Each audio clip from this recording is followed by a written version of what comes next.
7월 15일 저녁 방송을 시작하겠습니다. 리플사의 IPO에 대한 분석 기사가 나오고 있습니다.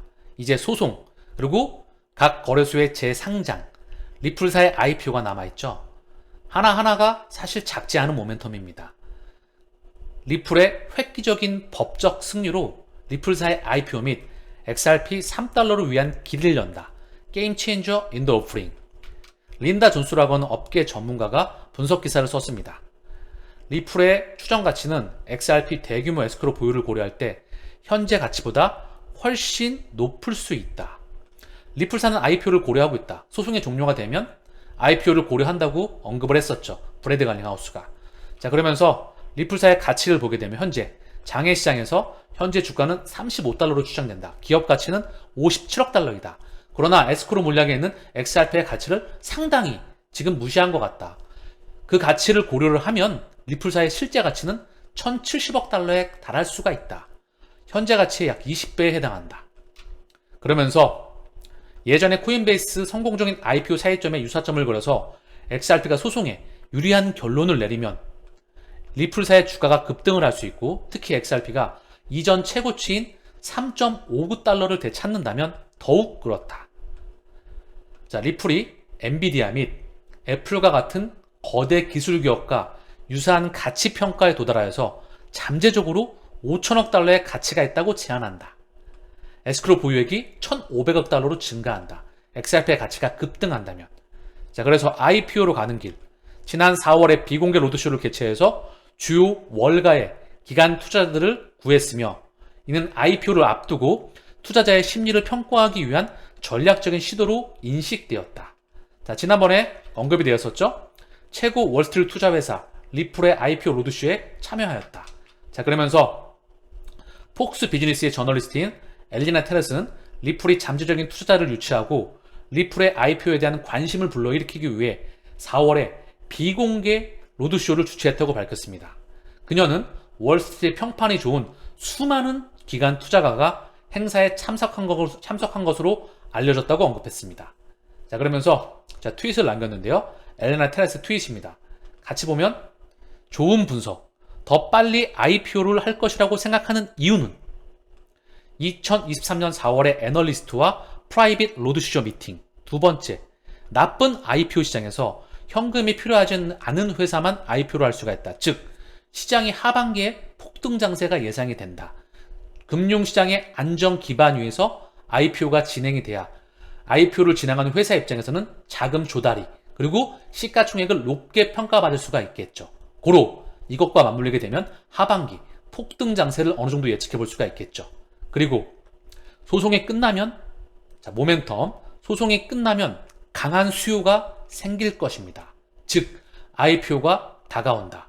더불어 리플사의 가치와 XRP가 긍정적인 그런 시각을 받을 수 있는 기회가 오겠죠.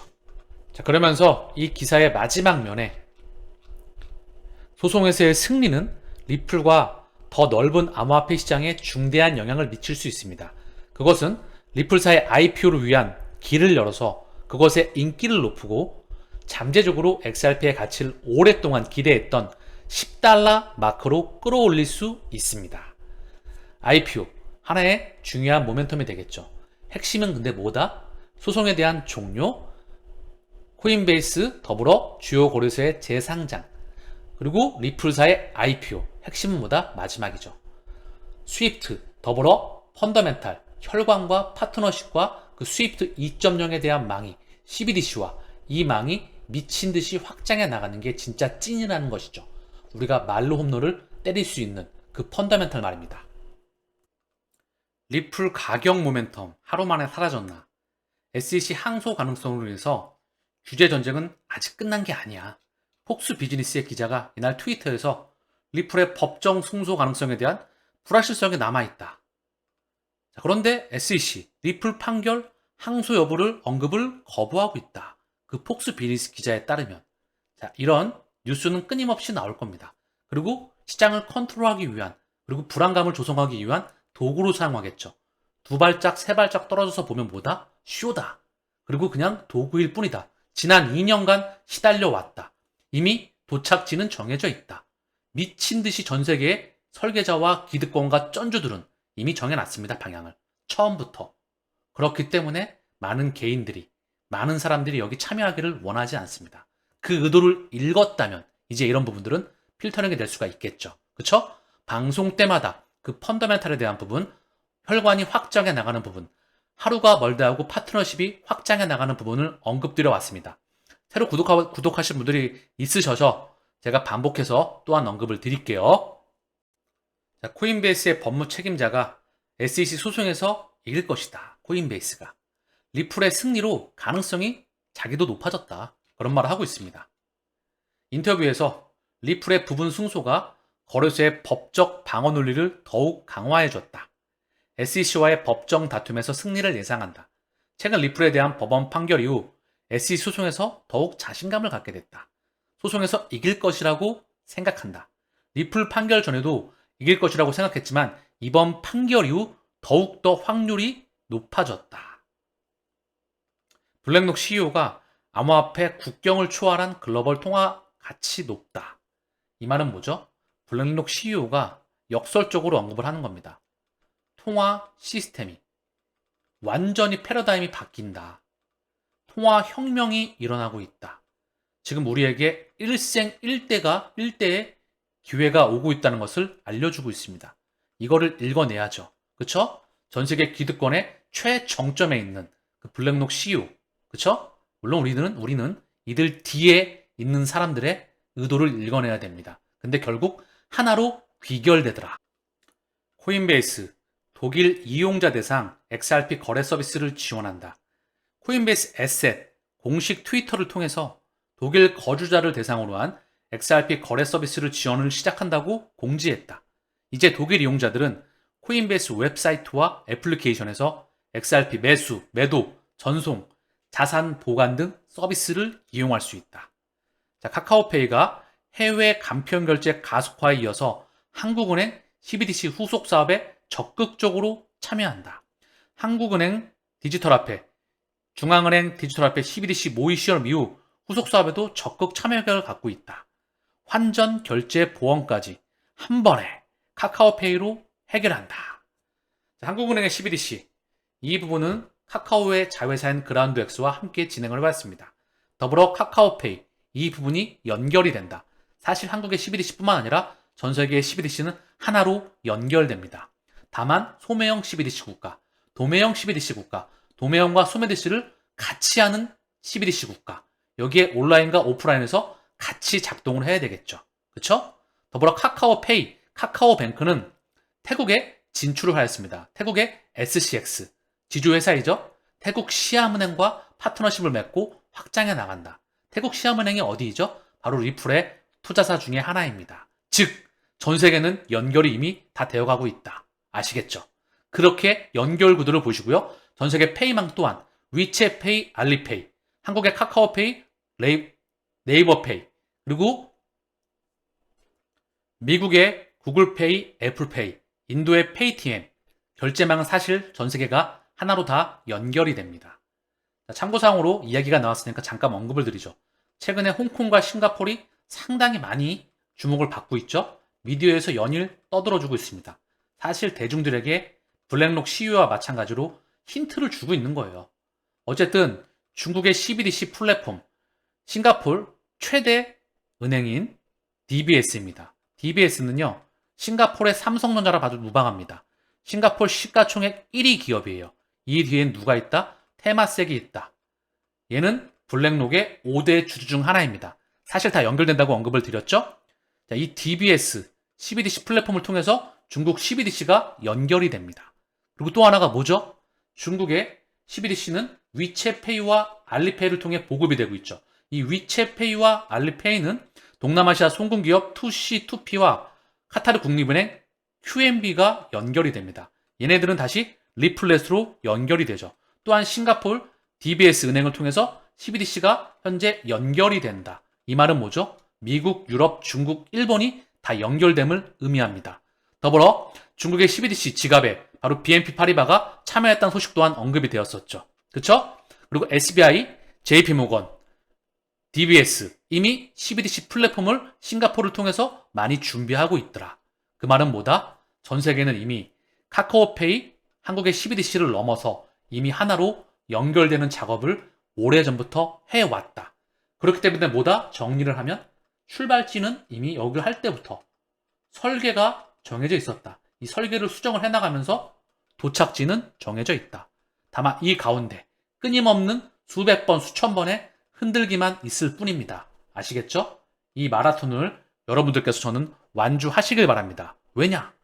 일생 일대의 기회이기 때문에. 블랙록 CEO가 다시 한번 답안을 알려줬어요. 암호화폐 국경 초월한 글로벌 통화 가치를 높다. 모든 자산이 토큰화가 된다.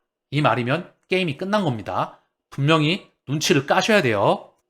자, 매크로 이슈들을 쭉 한번 훑어보시죠. 미국 법원, 리플 증권이 아니다. 암호화폐 업계 환호. 이미 다 알고 있는 이야기죠, 우리는. 근데 말입니다. 대한민국 미디어에, 공식적인 미디어에 이게 대문짝만하게 나오고 있다는 거죠. 상당히 작지 않은 의미를 가지고 있습니다. 그만큼 우리 곁으로 다가오고 있다는 것이죠. 미디어가 인지를 정확히 해주고 있다. 그리고 대중들에게 이제 보여주고 있다. 수면 아래서 수면 위로 올라오고 있다. 그 부분을 언급해 주는 겁니다. 리플랩스 SEC와의 소송에서 이겼다. 가격 한때 96%까지 치솟아. 자, 그리고 우크라이나 전쟁 중요한 의미를 갖죠. 코로나 팬데믹은 공식적으로 상황이 종료가 되었습니다. 이야기가 나와서 조금만 더 언급을 드리면 WHO, 전 세계 제약 바이오사 다 그들의 영향력 아래에 있다. 전 세계 제약 바이오의 시가총액 100위권에서 대부분이 다 그들 손아귀에 있다. 그리고 WHO는 전 세계 제약사들의 자금으로 운영되는 부분이 상당히 강하다. WHO, WTO, IMF, 월드뱅크, ADB, 기타 등등의 BIS, 국제기구들 또한 그 손아귀를 벗어날 수가 없다. 3대 신용평가사, 4대 회계법인, 3대 컨설팅사 다 마찬가지이다. 아시겠죠? 그리고 전 세계 거래소들 말입니다. 알고 계시죠? CME, 그다음에 CBOE, 인터컨티넨탈 익스체인지, 기타 등등 모든 권력들을 칼과 무기들을 다 가지고 있습니다. 그렇기 때문에 우리는 설계자의 의도를 파악해야 된다. 코로나 팬데믹도 마찬가지다. 저는 개인적으로 의도적으로 보고 있다. 우크라이나 전쟁도 마찬가지다. 어쨌든 이제 우크라이나 전쟁 소식에 대한 합의, 그 부분이 기다려지죠. 연준의 금리 인상 중단 발표 얼마 남지 않았죠. 0.25% 올린다 그러고 발표를 할지, 바로 중단하고 발표를 할지, 아니면 시간을 좀 더 끌지 지켜봐야 되겠죠. 여기에 비트코인 현물 ETF와 이제 우크라이나 합의 소식이 나왔습니다. 하반기 본격적인 폭등 장세가 예정이 된다. 한국의 대통령이 우크라이나를 전격 방문한다. 곧 젤런스키와 정상회담. 한미일 넘어서 유럽까지 안보 협력 확장, 우크라이나 재건에 참여에 박차를 가한다. 한국 기업 11곳 우크라이나 재건 참여, 대통령실 66조 원 규모이다. 삼성물산과 현대건설 등 사업 추진한다. 폴란드와 협력을 하고 민간 적극 지원, 재건 사업 총 2,000조 이상. 원팀 코리아로 병원 주택 지원, 우크라이나 재건 협력 정책 방향을 발표한다. 국내 기업 우크라이나 등 MOU 3건을 체결하였다. 기타 등등 이런 이슈가 나오고 있는데요. 어느 순간 합의 소식이 나올 걸로 예상이 됩니다. 시장에 대한 엄청난 그런 다시 한번 기름을 부을 수 있는 재료가 되겠죠. 그리고 참고사항에 또 말씀을 드리는데, 개인적으로 피해보는 사람들은 누굴까요? 가슴이 아픈 이야기입니다. 우리는 항상 힘이 없죠. 그쵸? 적어도 경제적으로는 독립을 해서 시간으로부터 자유를 얻어서 뒤에 빠져서 두세 발짝 떨어져서 설계자의 의도를 파악해서 우리는 미래를 통찰할 수 있는 힘을 기르고, 그리고 이 방법을 다음 세대들에게 또는 내 주위 사람들에게 알려줄 수 있으면 참 좋겠죠.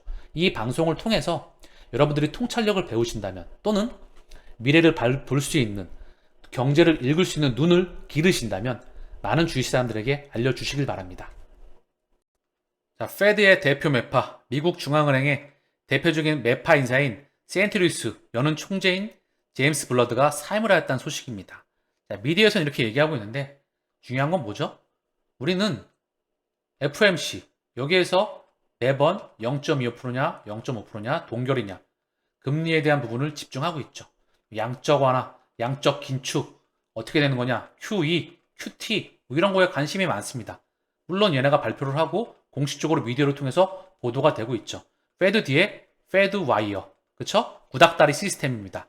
이게 모스보를 사용했다 그래요. 엄청나게 오래된 시스템이죠. 그렇기 때문에 결제와 돈을 보내는 시스템이 상당히 불편하겠죠. 이 페드 와이어를 대체하는 게 뭐다? 바로 페드 나우입니다. 이 페드 나우는 누가 있죠? 바로 리플의 서비스 협력사죠. 볼란테, ACI 월드와이드, 피네스트라가 있습니다. 여기에 더불어서 전통 금권들이 다 참여가 되고 있죠. 그쵸? 그렇기 때문에 중요한 부분이다. 이것뿐만 아니라 디지털 달러 프로젝트, 그 뒤엔 누가 있죠? 엑센추어가 있습니다.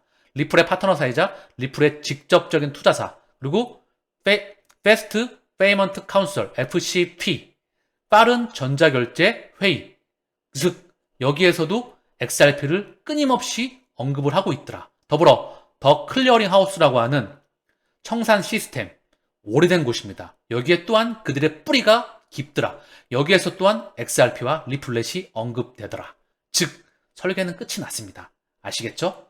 통화 시스템을 이해했다면 리플을 투자하는 이유를 알 것이고요. 이게 일생일대의 기회가 되리라는 것을 인지할 수 있을 것입니다. 자, 윤 대통령, 기시다 총리가 해빙 무드이다. 사무라이 본드 달아오는다.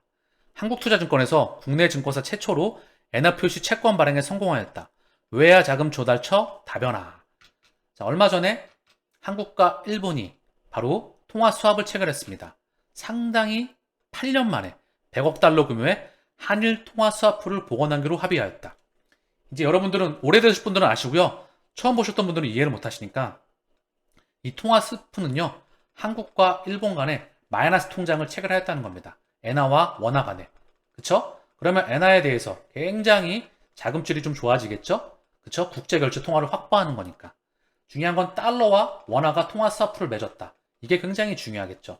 이 소식도 2020년도 코로나 팬데믹 때 증시가 빠그러졌다가 반등 나왔던 이유, 그리고 코인이 빠그러졌다가 반등 나왔던 이유, 자산시장이 빠그러졌다가 반등 나왔던 이유는 마지막에 미국과 통화 수합을 체결하면서 제로금리와 천문학적인 양적 완화와 재정정책에 드디어 여기 한국에서는 통화 스와프를 체결하면서 원화 가치가 환율이 급하게 뛰었다가 안정이 되는 걸 보았습니다. 이거는 지금 상황으로 좀 연결을 해보면요. 뭐냐 하면 경제가 다시 리바이벌 된다. 왜냐하면 화이트리스트라 그래서 예전에 무역 전쟁이 됐었죠. 지금 일본에서 수입하고 수출하던 부분이 막히게 되면서 굉장히 한국의 글로벌 공급망이 굉장히 붕괴가 됐었습니다. 이걸 다시 복원하면서도 통화 스와프도 체결하고 금융과 무역이 다시 연결된다. 다시 리바이벌 시키는 과정에 볼 수 있겠다. 그리고 사무라이 채권은 뭐다? 우리나라 정부나 또는 금융기관이나 기관들이 가서 엔화 채권을 발행하는 겁니다. 엔화에 투자를 받는다는 거죠. 즉 연결되는 것의 일환이다. 감이 오시죠? 전 세계는 다시 리바이벌 되는 과정이다. 이 말씀 드리는 이유보다 하반기가 다시 경제를 돌린다. 그래서 현재 니케이가 증시가 상승세였죠. 엔화가 천문학적인 약세였었다. 경제가 다시 돌아나가고 있다. 다 따로 노는 게 아닙니다. 아시겠죠? 인플레 진정 속 소비는 펄펄. 미국 경제 골디락스 진입. 골디락스. 경제가 정말 좋은 거를 골디락스라고 표현을 합니다. 여러분들 생각하시기에 경제가 정말 좋을 것 같습니까? 아닙니다. 언제 무너져도 이상하지 않습니다. 미국의 실리콘밸리이네. 그리고 대부분의 중소형 은행들이 언제 퍼져도 이상하지 않을 경제에 있다는 거죠. 근데 대형 은행사들이 현재 잠깐 불을 꺼놨습니다. 알고 계시죠? 그래서 지표상 고용률, 실업률 이런 지표들은 얼마든지 마사지할 수가 있습니다. 이런 부분들은 필터링이 필요하다. 그게 바로 2024년도 지금의 고금리를 견뎌낼 수 있는 가계와 기업들이 그다지 많지가 않습니다. 기준금리가 5%가 넘어가잖아요? 그럼 시중금리는 얼마야겠습니까? 대출금리 말입니다. 그러면 말입니다. 영업이익률, 수익률을 7%, 8% 지금 불경기에서 낼 수 있는 기업들이 과연 대표적인 플랫폼 업체, 빅테크, 기타 기업들을 빼놓고 몇 프로나 낼까요? 그게 바로 고금리, 증시와 실물 경제와 자산시장과 코인시장과 부동산 시장을 붕괴시키는 첫 번째입니다. 아시겠죠? 그게 바로 코로나 팬데믹과 우크라이나 전쟁이 만들어 왔다. 기존 두꺼비 집을 부셔버리고 새 판을 만들어내기 위해서. 자, 카카오에서 출근제도 또 손질한다. 사무실 싫다. 직원들 부글부글. 정지은의 산업노트. 잠깐 그냥 참고사항으로 언급드리는데요. 이건 제가 언급할 수 있는 부분이 아니에요. 경쟁사인 네이버는 원격 근무하는데 카카오 직원 불만 잇따라 어수선하다. 8월부터 조직장 조정 권한 추가해서 조직장 승인 없인 채택, 재택 못한다. 재택근무에 허들이 더 생겨서 제도 강화한다. 직원들이 코로나 팬데믹 이후에 재택근무를 해서 굉장히 좋았는데 이게 다시 해제가 되고 출근하라고 하니까 굉장히 좀 힘든가 봅니다.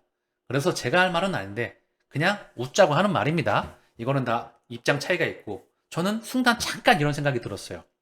예전 드라마가 떠오르네요. 등 따스고 배부르면 그리고 편하게 해주고 잘해주면 지가 주인인 줄 안다. 그러면서 뭐라 그랬죠? 그 정리해고 그 별거 아니다. 누가 주인인지 알려주는 거다. 라고 했던 대사가 떠오르네요. 또 그리고 사람이 잘해주다 보면 좋은 사람이 보면 한없이 잘해주다 보면 이게 고마운 줄 모르게 되죠. 그냥 당연한 줄 아는 겁니다. 남자친구가 잘해주면 호구인 줄 알죠. 싫은 소리도 싫은 소리도 해줘야 또 무서운 줄도 압니다. 라고 하는 저의 잠깐적인 그냥 오지랖? 제가 틀릴 수 있습니다. 이거는 그냥 웃자고 하는 말입니다. 잠깐은 막간을 털어